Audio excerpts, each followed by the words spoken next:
picture this. You're at the airport, and you see that Homer Simpson has just stepped off one of the terminals, and he's looking around, ready for some donuts. And he notices there is a donut shop at the end of a moving sidewalk. Now, the sidewalk itself is 35 meters long. So if we know that the velocity of the sidewalk is 1 meter per second, let's say that Homer can move when he's on the sidewalk. So like if you're standing on the sidewalk with him, how fast is he going? 1.5 meters per second. So in other words, this would be the velocity of Homer relative to the sidewalk. We want to know how long is it going to take him to get to the other end. So really, if this is the velocity of Homer relative to the sidewalk, this, how fast the sidewalk is moving up here, would be relative to the Earth. Now, to figure out how long it would take him to get across, let's look at this. We have that the distance is 35 meters.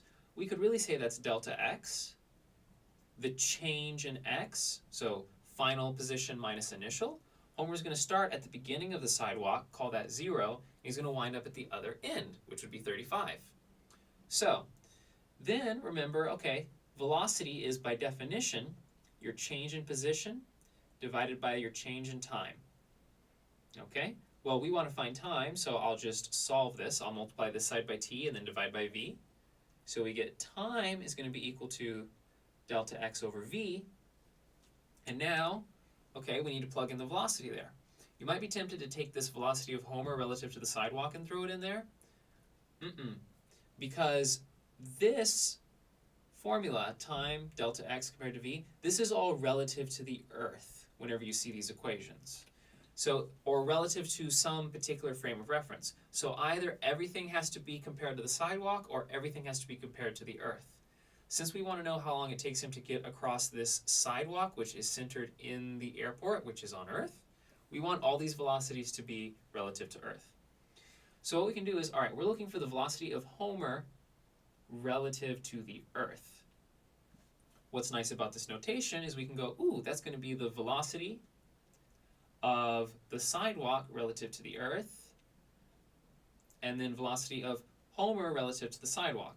Notice that if you multiply these two, if they were actually fractions, the s's would cancel and you would just get h over e, and so you'd be good to go. Now, Homer being Homer, he is in such a rush to get to that donut shop that he doesn't even make sure, oh, let me get on the right one. No, he gets on the sidewalk that's pushing the other direction. He's going the wrong way. So you need to choose a direction, like which way are we going to say is the positive direction, which way is the negative direction. I'm going to say that Homer is going the positive direction, and there's two reasons I'm going to do that. One, he's the thing that's going faster. I'll come back to why that would matter. Two, he's the one running across the sidewalk to get to the donut shop. He's the thing we're really interested in. He just happens to be on the sidewalk. So we're actually going to be doing positive for Homer's velocity relative to the sidewalk and negative for the sidewalk's velocity. You can also think of this as Homer's going like this, and the sidewalk is resisting him. It's negative. It's not making him go faster. It's not helping him. It's actually slowing him down compared to the ground. So now if we look at this, that's going to be negative 1 meter per second plus 1.5 meters per second, which is going to give 0.5 meters per second as Homer's velocity relative to the Earth. Well, now that we have this, we can just throw it right up here. We get time is equal to 35 meters.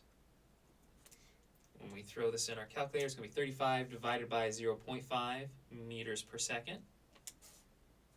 And so when I do that, 35 divided by 0.5, I'm going to get 70 seconds.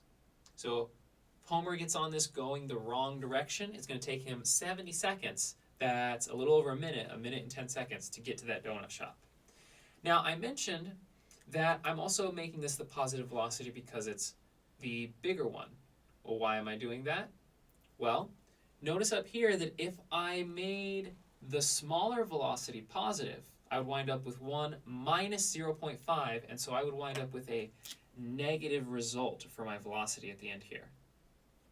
Okay, so what? Well, when I plug that into time, I'm going to have time equals a positive distance, 35 meters, divided by a negative velocity. And so I would get negative 70 seconds. What does that even mean? He would take him 70 seconds ago to get there? So that doesn't make much sense. So as a general rule of thumb, you're going to make the larger velocity, or the velocity of interest, Homer's velocity in this case, the positive value. So there we go.